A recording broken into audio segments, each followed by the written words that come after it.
तो बच्चों relation function के अंदर हमने 11th क्लास के अंदर जो करा था एक बार स्टार्टिंग से देखते हैं। पहले हमने देखा था बेटा सेट्स के बारे में देखा था कि सेट क्या होता है। बेटा सेट क्या होता है ये देख लेते हैं पहले हम। सर हमने देखा था रिकॉर्डिंग। सेट देखा था बेटा ये collection of all well defined object होते हैं। Collection of all well defined objects होते हैं, इसको हम सेट कहते हैं बेटा। इसमें जितने भी ऑब्जेक्ट होंगे बेटा उनके कलेक्शन को हम सेट कहते हैं। इसमें जो ऑब्जेक्ट्स होते हैं उनको कर्ली ब्रैकेट में रखते हैं and objects are separated by commas, इनको हम कॉमा से सेपरेट कर देते हैं। तो this is called set. Set के बाद में बेटा हमने देखा था टाइप्स ऑफ सेट देखे थे, वो करने की भी जरूरत नहीं है। फिर ऑपरेशंस ऑन सेट क्या थे बेटा, ऑपरेशंस ये देखिए।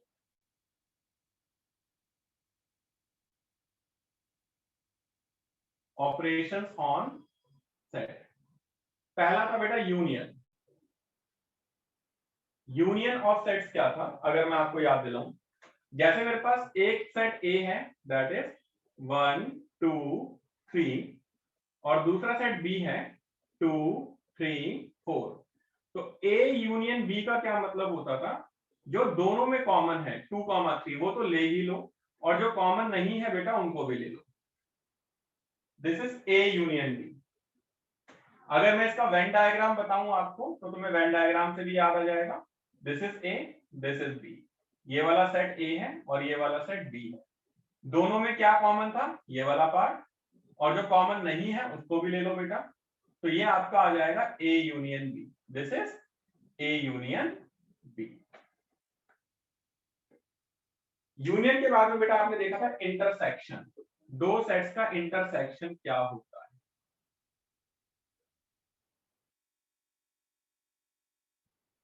इंटरसेक्शन में हमने देखा था बेटा दो सेट का इंटरसेक्शन का मतलब जो दोनों सेट में कॉमन आता है, जो इन दोनों सेट में कॉमन आ जाए। फॉर एग्जांपल अगर मैं इन दोनों का ए इंटरसेक्शन बी निकालूंगा तो क्या आएगा, दोनों में कॉमन क्या आ रहा है बच्चों, दोनों में कॉमन आ रहा है 2, 3।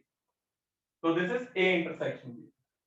अगर मैं इसको वेन डायग्राम से बताऊं बच्चों तो वेन डायग्राम से अगर आप देखोगे it will be this is your A intersection B. ये ए था और ये बी था, तो जो दोनों के अंदर कॉमन आ रहा है this is A intersection B. तीसरा आपने देखा था दैट इज, मैंने यूनियन बता दिया, इंटरसेक्शन बता दिया, मैंने आपको बताया था difference of two set. Difference of two sets ये क्या होता है बेटा, अगर मुझे a माइनस बी निकालना है इसे हम डिफरेंस कहते हैं। पहले a के सारे एलिमेंट लिख दो दैट इज 1, 2, 3, फिर माइनस b के सारे एलिमेंट लिख दो दैट इज 2, 3, 4। तो a में b के एलिमेंट हटा दो जो b के एलिमेंट a में है, a के कौन से एलिमेंट b में है, मतलब b के कौन से एलिमेंट a में है, तो 2 और 3 है तो वो हटा दो, बचे हुए a के एलिमेंट लिख दो। हमें 4 से मतलब नहीं है, बाद वाले सेट से हमें मतलब नहीं है कि बाद वाले सेट में क्या होना चाहिए, हमें उससे मतलब नहीं है, हमें मतलब सिर्फ और सिर्फ फर्स्ट सेट से होता है। चौथा बेटा हमने देखा था कॉम्प्लीमेंट ऑफ सेट।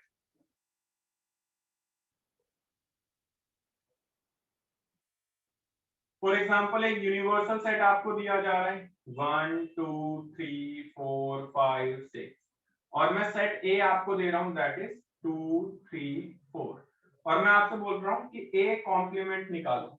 तो ए कॉम्प्लीमेंट क्या होता है बेटा, पूरे यूनिवर्सल में से आप ए को हटा दो, यूनिवर्सल में से ए को हटाओगे तो क्या बचेगा, 1 बचेगा, 5 बचेगा, 6 बचेगा। अगर मैं अच्छा पहले डिफरेंस का ये वेन डायग्राम देखो, डिफरेंस का क्या होता है, ये ए था और ये बी था, अब मुझे a माइनस बी निकालना है, तो बेटा this is your a minus B, this is a minus B, right.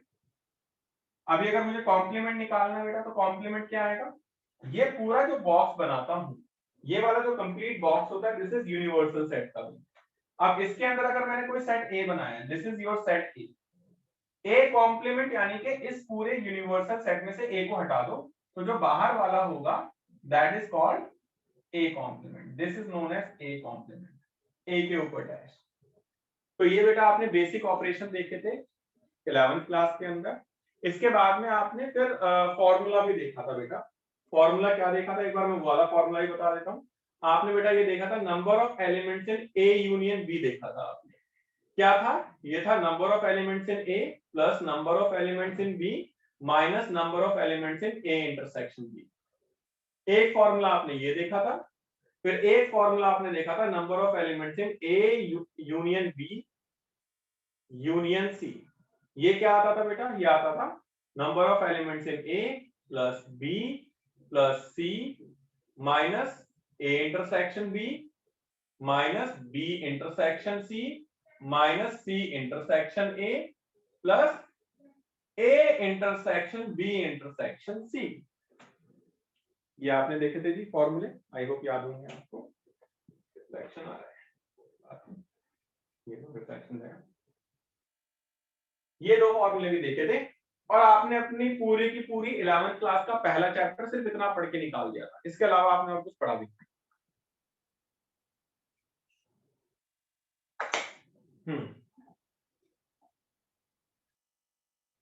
फिर आप आए थे बेटा कार्टेशियन प्रोडक्ट के। Cartesian product of two sets, दो सेट्स के कार्टेशियन प्रोडक्ट पे आप आए थे। ये क्या होता था भाई? जैसे सेट ए आपको दे दूं मैं 1 2 3, सेट बी आपको दे दूं ए कॉमा बी, और मैं आपसे बोलूं ए क्रॉस बी निकालिए, ए का बी के साथ कार्टेशियन प्रोडक्ट निकालिए। तो कैसे निकालते थे भाई? आप निकालते थे 1 2 3 का क्रॉस करते थे ए कॉमा बी के साथ। कैसे करते थे बेटा? 1 ए फिर 1 बी फिर 2 ए फिर 2 बी फिर 3 ए फिर 3 बी। इस तरीके से आपने कार्टेशियन प्रोडक्ट निकालना सीखा था। आई होप ये सबको समझ में आ गया होगा कार्टेशियन प्रोडक्ट हमने क्या देखा था। इतना करने के बाद फिर बेटा मैंने आपको पढ़ाया था रिलेशन क्या होता है। रिलेशन,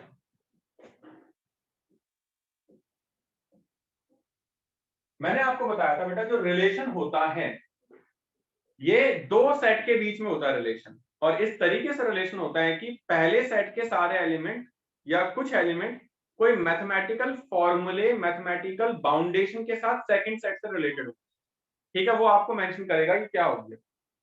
ठीक है, तो रिलेशन के बारे में मैंने क्या बताया था कि एक क्वेश्चन से मैं आपको समझाता हूं जिसमें मैं आपको रिलेशन क्या होता है वो भी बताता हूं। बेसिकली रिलेशन जो होता है आपका कार्टेशियन प्रोडक्ट से निकलता है। मैं आपको एक क्वेश्चन से समझाऊंगा रिलेशन क्या होता है, उसके अंदर डोमेन क्या होता है, उसके अंदर रेंज क्या होता है, उसके अंदर कोडोमेन क्या होता है। ये तीनों मैं आपको एक क्वेश्चन से समझाऊंगा। ठीक है, फॉर एग्जांपल एक क्वेश्चन है भाई, लेट कर रहा है, क्वेश्चन है भाई वो let a is equal to आपके पास है 1 2 3 4 अप टू सो ऑन 14, है ना, and R be the relation between x and y given as R is equal to x comma y colon 3x minus y is equal to 0 where x comma y both belongs to given set A, where both x comma y belongs to given set A। देखने रहे क्या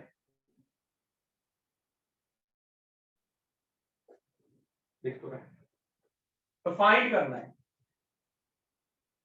number 1 roster form, number 2 domain, number 3 range, number 4 codomain. तो आपको इस question से सारी की सारी चीजें जो आपने 11th क्लास में पढ़ी थी 90% चीजें आपको क्लियर हो जाएगी। जरा देख लेते हैं, सॉल्यूशन देख लेते हैं। तो पहले आप रिलेशन का रोस्टर फॉर्म बताइए। अगर मैं x की जगह 1 पुट कर दूं, ये रिलेशन है भाई, x और y के बीच में ये रिलेशन है। x किससे निकल रहा है? x आपका a से निकल रहा है, y भी आपका a से निकल रहा है।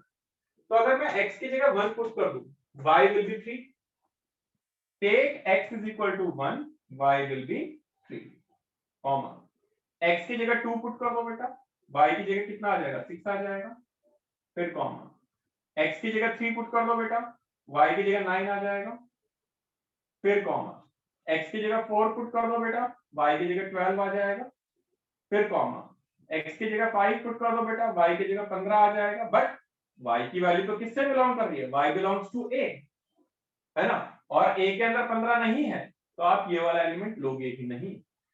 तो इसको हम कहेंगे बेटा roster form. This is called roster form, ठीक है। इसके बाद ये फर्स्ट पार्ट हो गया, सेकंड होता है डोमेन। डोमेन आपने क्या देखा था बेटा, डोमेन होता है आपका set of all first element, जो आपका रिलेशन निकलता है उसके अंदर जितने भी फर्स्ट एलिमेंट होते हैं उसके सेट को हम डोमेन कहते हैं बेटा। तो ये मेरे पास रिलेशन निकला था, इसके अंदर set of all first element जो है आपका डोमेन होगा। तो domain will be what, domain will be 1, 2, 3, 4, this is domain.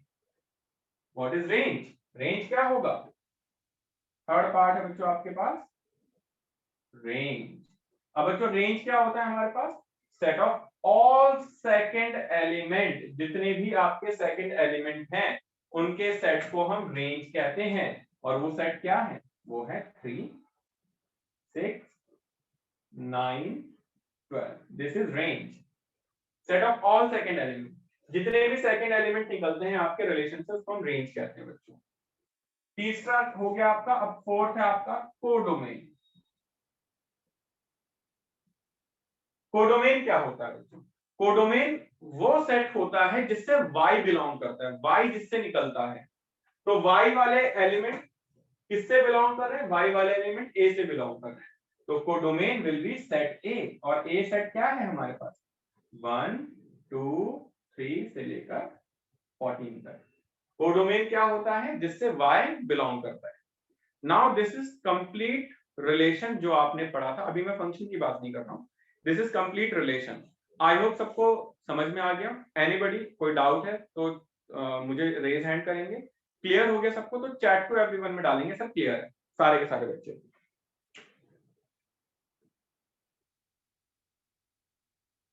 मैंने बहुत बेसिक से करवाया बेटा आप लोगों को, मैं यही मानकर चल रहा हूँ कि आपको 11th क्लास नहीं आती है, तो मुझे उसी हिसाब से पढ़ाना है भाई।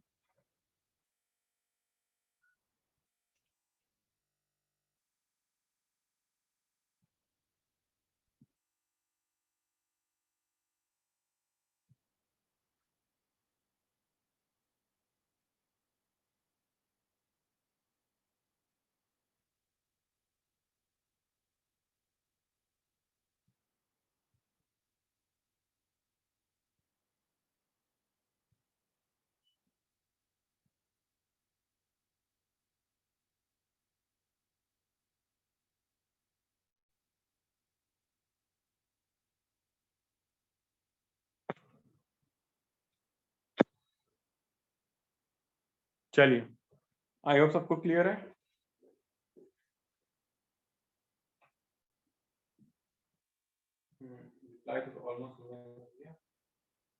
Clear clear clear clear clear clear clear clear clear clear. Gagan भाई तेरा रिप्लाई नहीं आया। तो मैंने कर बोल तो दिया क्लियर। क्लियर हो गया, चल भाई बहुत बढ़िया। तो बच्चों अगर आपको ये क्लियर है, यानी आपको ये समझ में आ गया है कि रिलेशन क्या होता है। तो रिलेशन क्या होता है, बेसिकली मैं दोबारा रिपीट कर देता हूँ, relation is nothing just a mathematical expression between x and y where x and y both belongs to their set a and b। ठीक है, और जो रिलेशन निकलता है वो a क्रॉस b से निकलता है, ये मैंने आपको बता दिया। अब मैं आपको सिखाऊंगा बेटा 12th क्लास की चीज, that is types of relation. आपको ये सिखाने जा रहा हूं, सारे बच्चे थोड़ा ध्यान से देखिएगा।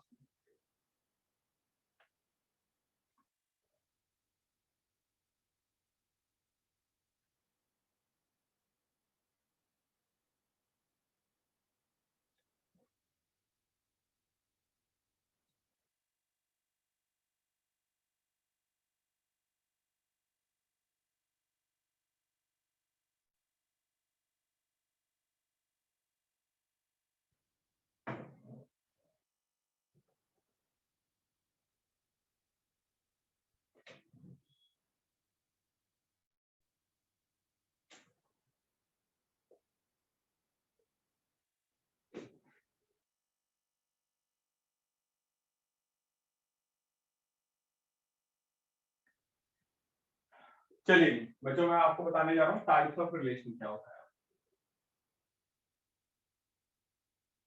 Types of relation. तो बच्चों 3 टाइप के रिलेशन होते हैं। पहला होता है रिफ्लेक्सिव। रिफ्लेक्सिव क्या होता है बेटा? रिफ्लेक्सिव आपका होता है जितने भी आपको एलिमेंट अगर किसी दिए गए रिलेशन में दे रखे हैं, दिख रहे हैं, अगर उसमें जैसे 1 और 2 दिख रहा है तो 1,1 होना चाहिए, 2,2 होना चाहिए, सारे एलिमेंट आपके होने चाहिए। जितने एलिमेंट आपको दिख रहे हैं वो सारे रिपीट फॉर्म में होने चाहिए। मतलब if a, belongs to given relation R, for all जो ये आपके A है belongs to given set A। इसमें क्या होगा मैं आपको बताया था बेटा, A होता है given set और R होता है रिलेशन टाइप। ठीक है ना? अगर रिलेशन के अंदर A, आ रहा है उन सारी वैल्यूज के लिए जिसके लिए A जो है आपका गिवन सेट A में बिलोंग कर रहा है, then R is called reflexive. R को हम रिफ्लेक्सिव कहते हैं भाई। अगर A, आपका R से बिलोंग कर रहा है और A जो है वो अगर आपका गिवन सेट में है तब तो आपका रिलेशन रिफ्लेक्सिव होगा। पहली चीज। सेकंड, ट्रांजिटिव, सॉरी सिमेट्रिक ले लो पहले। सिमेट्रिक। सिमेट्रिक क्या कहता है बच्चों? अगर A, B तुम्हारा R से बिलोंग कर रहा है एंड B, A भी अगर आपका R से बिलोंग कर जाता है, अगर A, B आपका R से बिलोंग कर रहा है तो B, A भी आपका R से बिलोंग कर जाता है। अगर ऐसा होता है for all values of A, B belongs to given set A, जो ये A और B है आपका given set A होना है, then R is called symmetric। R को हम कहेंगे सिमेट्रिक। A, B अगर B, A से अगर A, B बिलोंग कर रहा है तो B, A भी बिलोंग करना चाहिए। फॉर एग्जांपल अगर 1, 2 किसी सेट से बिलोंग कर रहा है तो 2, 1 भी उसी सेट से बिलोंग करना चाहिए। तो दिस इज सिमेट्रिक। समझ में आ गया सबको? समझ भाई सिमेट्रिक क्या होता है? इसका एक एग्जांपल और ले लो। लेट्स सपोज मैं बोल देता हूं गगन तू मेरा भाई है, तो क्या मैं भी तेरा भाई होऊंगा? यस। अगर गगन मेरा भाई है तो मैं भी गगन का भाई होऊंगा, तो यानी कि इसका मतलब हम सिमेट्रिक हो गए। But at the same time अगर मैं बोलूं भाई लेट्स सपोज मैं पूजा से बोलता हूं कि पूजा लेट्स सपोज मैं तेरा भाई हूं, तो क्या पूजा मेरी भाई होगा? नहीं। तो मेरे और पूजा के बीच में सिमेट्रिसिटी नहीं आएगी, सिमेट्रिक नहीं होंगे हमारे रिलेशन। आई मेरी बात समझ में? अगर मैं बोलूं भाई पूजा मेरी बहन है तो क्या मैं पूजा की बहन हो सकता हूं? नहीं। तो ये होता है सिमेट्रिक रिलेशन। आई होप सबको समझ में आ गया सिमेट्रिक क्या होता है, रिफ्लेक्सिव क्या होता है। तीसरा है बेटा ट्रांजिटिव। ट्रांजिटिव क्या है होता है? इफ A, B तुम्हारा R से बिलोंग कर रहा है, कॉमा B, C भी तुम्हारा R से बिलोंग कर रहा है। अगर A, B तुम्हारा R से बिलोंग कर रहा है, B, C तुम्हारा R से बिलोंग कर रहा है, देन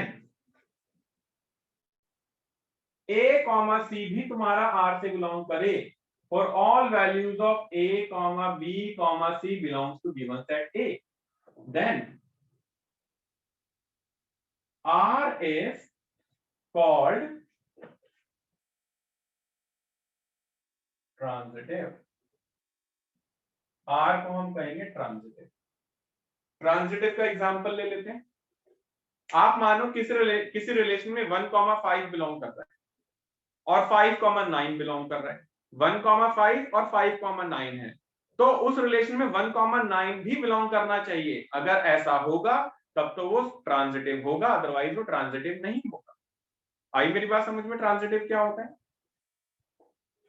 चौथा इक्विवेलेंस रिलेशन। पहले इसको टाइप नहीं देते हम, इक्विवेलेंस रिलेशन डायरेक्टली देख लेते हैं। इक्विवेलेंस रिलेशन ये क्या होता है? अगर कोई रिलेशन रिफ्लेक्सिव भी है, वही रिलेशन सिमेट्रिक भी है एंड वही रिलेशन ट्रांजिटिव भी है। अगर एक ही रिलेशन रिफ्लेक्सिव, सिमेट्रिक और ट्रांजिटिव तीनों हो जाता है तो उस रिलेशन को हम इक्विवेलेंस रिलेशन कहेंगे। तो बच्चों ये टाइप्स ऑफ रिलेशन थे, इसका मैं यूज करके तुम्हें दिखाऊंगा पूरी एक्सरसाइज 1.1 के अंदर। तो आप लोगों से रिक्वेस्ट है, सारे के सारे बच्चे 1.1 एक्सरसाइज खोलेंगे एंड क्वेश्चन नंबर 1 बताएंगे। वी विल डिस्कस, एक एक क्वेश्चन में डिस्कस करूंगा, सारे बच्चे भाई 1.1 एक्सरसाइज खोल लेंगे और जिन जिन से मैं पूछूंगा वो अपना आंसर देगा।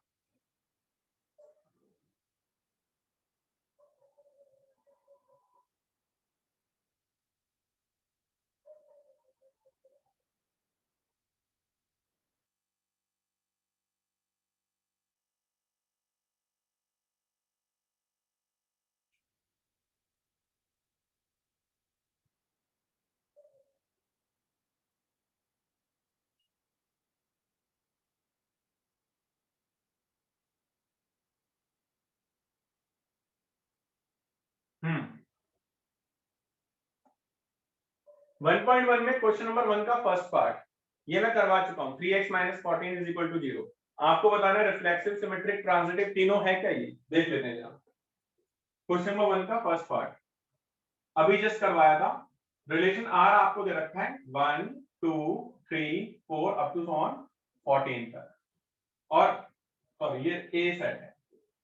रिलेशन आर है आपके पास 3x - y = 0, ठीक है ना। तो आपको बताना है कि क्या ये रिफ्लेक्सिव, सिमेट्रिक या ट्रांजिटिव तीनों है। तो देख लेते हैं, पहले इसका रोस्टर फॉर्म देखो।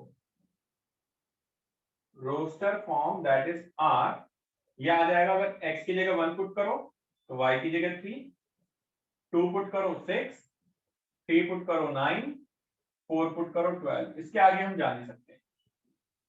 तो सारे बच्चे थोड़ा ध्यान दो। सॉल्यूशन फॉर रिफ्लेक्सिव, साफ साफ दिख रहा है क्या ये रिफ्लेक्सिव है। a, a होना चाहिए। यहाँ पे 1 दिख रहा है तो 1, 1 है क्या, नहीं है। 3 दिख रहा है, 3, 3 है, नहीं है। लिखेंगे since 1, 1 does not belongs to R, है ना। So R is not reflexive। अगर बाय चांस 1, 1 हो जाता तो 3 के लिए देखो 3, 3 होना चाहिए था। 3, 3 भी हो जाता, 2 के लिए देखो तो 2, 2 भी होना चाहिए था। अगर एक भी नहीं है तो वो नहीं होगा पूरा। फॉर एग्जाम्पल इन सबके मेरे पास ये होता 1, 1 भी है, 3, 3 भी है, 2, 2 भी है, 6, 6 भी है, फिर 9, 9 भी है, 4, 4 भी है, बट 12, 12 नहीं है। अगर 12, 12 नहीं होता तब भी ये रिफ्लेक्सिव नहीं होता। अगर एक भी आपके पास एग्जांपल ऐसा है जो कि उसके अंदर उसको कंट्राडिक्ट कर रहा है तो वो कंट्राडिक्ट ही होगा। आई मेरी बात सबको समझ में कि रिफ्लेक्सिव क्या होता है? आई होप सबको क्लियर हो गया भाई रिफ्लेक्सिव के बारे में। Anybody any doubt in reflexive? No sir. चलिए चैट में डाला करो प्लीज सारे बच्चे। सेकंड, फॉर सिमेट्रिसिटी, सिमेट्रिक क्या होता है ये भी देख लेते हैं। सिमेट्रिक की डेफिनेशन बोली कि अगर a, b तुम्हारा रिलेशन R में है तो b, a भी आपका R में होना चाहिए। a, b अगर आपका R में है तो b, a भी आपका R में होना चाहिए। तो यहाँ पे a, b यानी 1, 3 है तो क्या 3, 1 है? नहीं है 3, 1। 2, 6 है तो क्या 6, 2 है? नहीं है। 3, 9 है तो 9, 3 है? नहीं है। बाय चांस लेट्स सपोज 1, 3 है, 3, 1 भी है, 2, 6 है, 6, 2 भी है, 3, 9 है और 9, 3 भी है, 4, 12 है बट 12, 4 नहीं है। अगर सिर्फ एक एग्जांपल नहीं है ना तब भी वो सिमेट्रिक नहीं होगा और आपको एग्जांपल में फिर वही लिखना है। तो यहाँ पर तो मुझे साफ ही दिख रहा है since 1, 3 belongs to R but 3, 1 does not belongs to R. So R is not symmetric. R symmetric नहीं है। Third case for transitive. अब ट्रांजिटिव क्या होता है बच्चों? ट्रांजिटिव होता है a, b बिलोंग कर रहा है, b, c बिलोंग कर रहा है तो a, c भी बिलोंग करना चाहिए। तो यहां पर ध्यान से देखें भाई 1,3 है, 3,9 है, तो क्या 1,9 है? नहीं है। लिखेंगे since 1,3 belongs to R, comma and 3,9 belongs to R, ये 9 है, ठीक है ना, but 1,9 does not belongs to R, 1,9 does not belongs to R, 1,9 belong नहीं कर रहा, so R is not transitive, R is not transitive. So this is the complete concept of exercise 1.1. Concept में कोई डाउट है तो chat to everyone में डालेंगे, अगर कॉन्सेप्ट क्लियर है तो हम आगे बढ़ेंगे। क्या सबको कॉन्सेप्ट क्लियर है? Anybody any doubt in this concept? Clear है गौरी, वेरी गुड मनीष।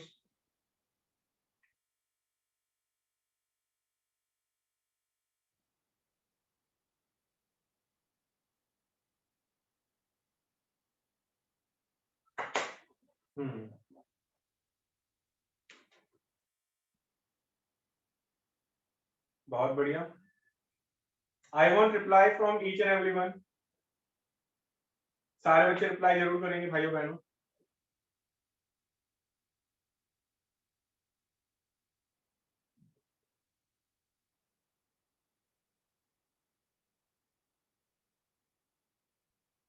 अभी भी 2 बच्चों का रिप्लाई पेंडिंग है, देख लेते हैं जरा किस किसका पेंडिंग है, कौन कौन बच्चे सो रहे हैं वो देख लेते हैं जरा। 2 बच्चे सो रहे हैं इसका मतलब।